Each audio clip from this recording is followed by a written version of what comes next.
Well, needless to say, I'm deeply delighted to be here in lots of different kinds of ways. First of all, I spent one of the most fruitful decades of my life here in the university. I should say a fruitful and a stormy decade as well. Because I was engaged not only in the usual scholarly pursuits, but I suppose inevitably too in the politics of education. For that was the period in which we were making the great discovery that those early years, if they were not well prepared, kids could not take advantage of the schooling we gave them later. So we were pushing in the direction of some sort of notion. We weren't even using the words like Head Start then, but that was the general idea. We even had together a fiery little gang called the Oxford Preschool Research Group, and I'm glad to report that they're still a fiery little gang because I had dinner with them last night. I can tell you that. So it's an interesting kind of thing too. And as I was saying at the dinner last night, it was funny because you see the issues that you're concerned with more clearly when you get into a new setting. It's like I was saying last night, it's like that old quotation about the fish will be the last to discover water. Well, this fish had been taken out of United States waters and put into a quite different setting. People who peculiarly spoke the same language as I did, moreover. So it was, to me, a very exciting time indeed. And now, I want to say more about those dawning days, because we were becoming absolutely convinced, that educational inequalities were the basic problem, what we in those days referred to as educational deprivation. And I think it was a sort of a fiery expression from it, but the feeling that everybody had the right to education, but that they were being deprived, and somehow that it was an inadvertent or maybe advertent way of keeping the class system alive, so that there was an added element that came into the picture at that point as well. And anyway, the research on young kids there was no question of the importance of that early childhood period. So we got into it and started working. So you can imagine my delight last summer when I was in Ireland. I ran out for a walk. I ran into my old friend Margaret J, Lady J, who has been sort of my summer neighbor for the last 25 years or something like that, and with whom I did a lot of plotting over the years. She told me last August when I saw her, "You know, Jerry," she said, "I really think that battle is won now. Nobody would dare to oppose early preschool education anymore. It's taken for granted in Britain." I hope Margaret's right, and she usually is. So there you are. What she really said, and I remember the phrase very well, she said, well, I said, "Is there a new law?" And she said, "No, you must understand, it's de facto, not de jure." So I said, "Very Brit." So I'm encouraged to use today's occasion, since the last shot through seemed to have worked fairly well, to try out another idea for the future. One that I think is particularly appropriate to Oxford and its tradition. It has to do with the crucial importance of cultivating a lively sense of the possible in a rising generation. Knowledge, I want to argue, is not just what we store inertly in our beans. There's another way of looking at it. It can also provide a launching pad into the realm of the possible. And there are two different ways, not completely different, but different in emphasis, ways of looking at our knowledge. One is as a launching pad, and two is as something that you score from the point of view of what's been accumulated. I have to confess that this particular approach has been made very vivid for me in watching it work in Reggio Emilia in Italy. I've been there for the last summers over the last 10, 15 years, whatever it is like that. And it used to be that people would say that of young children, 4 and 5, you should never say, "That's interesting, but why do you think that is?" Get them to give us. But they ask it all the time. And the kids love it. So why shouldn't we Well, I'll come to that. Why shouldn't we indeed? So launching pad it is, and I want to argue that being a launching pad is one of the crucial tasks of the educational institution, by which I don't mean simply, All Souls or the Institute for Advanced Study. I mean starting from kindergarten. But I suppose most of us would say something like, isn't that what we do all the time, trying to get them to leap to the possible? And of course it is, in a way. I agree. But the ways in which we do it, alas, are too often dominated by custom and habit. We sort of do it with a kind of thing that you can't tell whether you asked a question or whether you're indulging in politesse, like, how are you today? Do you really want to find out how the person is, or something like that? And that somehow we're not bold enough in looking at this new phase, particularly dealing as we are with the world changing at the rate that it is changing. And it is changing at a rate that is hard to believe. It's not just that it's changing, but that its forms of dependency, that is the economic interdependence, the intellectual interdependence, is going at such a rate that is, I live fairly close to it because my lady is concerned with the business of a system, for example, of how you maintain competition in the world's market with the world, with the great powers spreading out like that. You can destroy the so-called global world. You can turn it into a monopoly practice. So we want to be thinking a lot about this. I also have a deeper, more theoretical reason for being concerned with this business of cultivating the possible, over and beyond its compelling political importance. It's more theoretical. It springs from my own research on the nature of mind, a reason that has grown steadily. I mean, over the half century that I've spent sort of digging around into the question of the growth of mind and its the dependence of the growth of mind on culture, I've become increasingly convinced that the powers of mind reach their fullness not simply as an accumulation in what we come to know, but rather in what we can do with what we have come to know, how we frame possibilities, and how we think of it not just in terms of our own personal lives, but also in terms of the culture in which we live and the way in which it operates in the broader world. So let me be a bit autobiographical, if I may, about what's moved me in this general direction, and tell you a little bit that is a bit about sort of the history of psychology and the history of the way in which psychologists have looked at the nature of man. Way back in 1957, inspired by, interestingly enough, two distinguished British scholars, I wrote an article rather provocatively entitled "Beyond the Information Given." And reading it now, some few decades later, I have the feeling of a kid busily stretching his muscles as far as he can, but not quite getting all the way.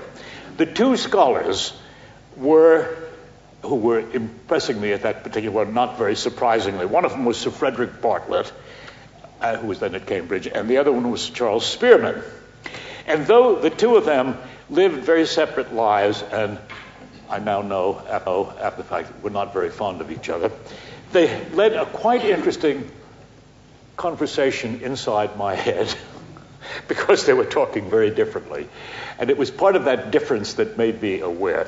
Spearman was in search of a general, rather physics-like principle that would somehow render or reduce mind to a small set of elementary intellectual processes, or as he called them, noegenetic principles that would account for the growth of intelligence. It was very 1920s. I guess the critical book was in the 1920s. And he was obviously inspired by the conservation theorems in physics. I mean, if you understand conservation of energy, mass, blah, blah, blah, blah, you understand all of physics, and he had feelings that you could say the same sort of thing for psychology. He duly arrived, in the grand manner of those times, at what he called these three noegenetic principles. The first of which was what he called the principle of apprehension, that human beings are capable of apprehending the world This is a very interesting point to arrive at, because the next half century was given over to demonstrating that he was dead wrong. The fact of the matter is, you don't apprehend the world, you construct the world. And the whole movement of constructivism came in terms of the fact that the entryway, perception itself, was one of the most creative parts of intelligence. But the other two principles were kind of interesting, even though his human perceivers were, as a graduate student of mine once put it, they weren't perceivers, they were spectators. Now, his second and third principles were labeled respectively the eduction of relation and the eduction of correlates. Very nice. I mean, they have a nice poetic quality to them. The first of which held that mind by nature responded to the relations between whatever was apprehended in the world, if you saw two things like that. So, for example, if you apprehended, if there was white and black, they evoked the relation opposite. You saw the relation opposite. It's an interesting idea. So as for the correlates, white and opposite of evoked black. That was to be, those were the noegenetic principles, and out of that all was to come. So despite all of this elementarism, it was perfectly clear that Spearman was in search of some way of dealing with how, in God's name, we got beyond the information given and moved in the direction of grasping some meaning in the world. He doesn't say anything in that peculiar 1923 book about context. These people of his who lived, I think he was at the Institute of Education in London, wasn't he, Spearman? Well, the Institute of Education in London in those days was sort of the test tube bottle in which humankind lived, and there wasn't much about culture. Now, it was Bartlett, of course, who called the alarm on such reductive elementarism. And it's interesting, that was in 1932. He wrote a book called Remembering. And although Spearman's name only appears once in Bartlett's book, I wanted to check on this to be sure. It appears once in an early chapter of the book, and very politely, like, see Charles Spearman, blah, blah, blah, but neither plus nor. So he then proceeds in the next chapters to, in effect, destroy the whole of the Spearmanian enterprise, and says that meaning-making is the main function of mind, and that meaning-making is never to be regarded as something that happens intra-individual, that it has to be in connection with somebody else. It has to be shared. It has to be cultural. And so you get a culture-sensitive form of schematization that is shared in the world, and the human beings are capable, as he says, of breaking these down into small elements, but the fact of the matter is the small elements are only understandable in terms of their origin in these larger schematizations that we have. Such schematization, moreover, cannot be just private and individual. Never forget that. It has to be shared from the start. And his concern with culture, I love to psychologize psychologists. I think that I knew Bartlett fairly well toward the end, although I shouldn't put it that way because I always regarded him as kind of a hero type. But he, as a young man, had gone out to the Torres Straits Islands in New Guinea, and I think he had made the enormous discovery that not very many British psychologists of his period made, which is namely that the rest of the world is not made up of little Englishmen. that there are lots of other kinds of people in the world as well. So anyway, I read that book, Remembering, when I was an undergraduate. It was such a mind-freeing experience. Not just a sort of rejection of atomistic elementarism, which I loved. I was also then reading the Gestalt psychologists and finding, there's a way out of this. So without realizing it, God knows writing autobiography is a funny kind of thing. Without realizing it, I think reading Bartlett when I was an undergraduate turned me into a cultural psychology, although as far as I know, there was no cultural psychology at that point, so I was in the making. But a puzzle remained from then, and still remains. What the devil precisely do we mean by that glib word, culture? What is culture? My anthropologist friends had early convinced me that nobody ever knows the whole of this culture. you know a little paradigm of your culture. You can't know it all. How could you? It's too vast. So that a culture, as my good friend, late lamented friend Cliff Geertz, who died last fall, used to argue, a culture is always local. Always local. And as anthropologists have said all along, I mean, the notion of a culture as a whole, Alfred Kroeber was the one who said, the only person who ever knows the culture as a whole is the anthropologist who goes out to study it. So it can't be what the local people know. So now enter Thomas Kuhn, another friend from Harvard days. The Harvard Graduate School in those days was a very turbulent place in which nobody felt that they could even walk out into the Harvard yard unless they had a new theory about something. Very turbulent place. So he was coming along at that point and arguing that science was not a big whole, that science basically was a set of small paradigms around specific things. There were paradigm instances, and what science was organized around was granting this is the paradigm of weight and mass, this is the paradigm of homeostasis, this is that, this is the other kind of paradigm. To talk about the whole of it, I beg your pardon, what are you talking about? Homeostasis? So in order to get into the club, the password into the club was the paradigm, the specific local event. So there was I, and I thought to myself, wait a minute. When they talk about not knowing the whole of culture, maybe that's the way culture is organized, around a kind of paradigm. That is, I know the paradigm, having lectured to classes in Oxford over a decade or so, how to deal with, I know that. I wouldn't have a clue as to how to give a lecture in Bali. Or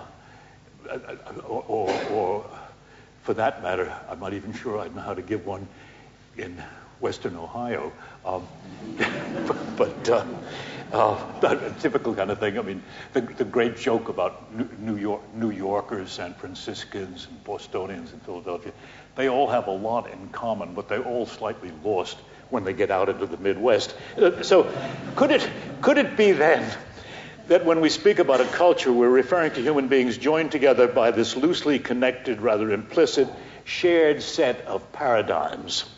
Alfred Kroeber, as I told you, had argued explicitly that nobody could know the whole culture except some anthropologist who had to get his PhD and prove that he could write a brilliant thesis about the Mondulgamore or somebody like that. Those who simply live in a culture aren't burdened in that heavy way. So Cliff Geertz was certainly right about it was local. And it's an interesting kind of thing. Another of the great anthropologists of that generation, Claude Lévi-Strauss, spent an enormous amount of time and effort in his books trying to take these paradigm cases, for example, the way we deal with members of our family and so on like that, and see whether you could expand that, for example, to the way in which you deal with partners in a business, and so how you spread your paradigms around. And it makes for enormous, what am I going to call them, errors in the way in which we conduct our life, but they also exploratory ways of doing it, of operating within new domains. So culture, principal function for the individual, I want to argue, is an odd type of thing. But here we get this way of introducing you into the culture. And I want to say that one of the main functions, to go way back to the French anthropological philosophers at the turn of the 20th, just as the 20th century was coming, one of the main functions of a culture in doing this kind of thing is to make the strange familiar. You say, what the hell is that? You say, oh yes, that's, and you find some sort of a familiar way. Making the strange familiar is like, becomes very much of a psychological thing. I couldn't find the quotation in James. I looked it up, but I was too much of a hurry. James makes the function that one of the principal functions of mind is to, living in society, is to make things familiar, and uses the expression, the world equips us with the capacity to say, aha, thingumbob again. with emphasis on the again.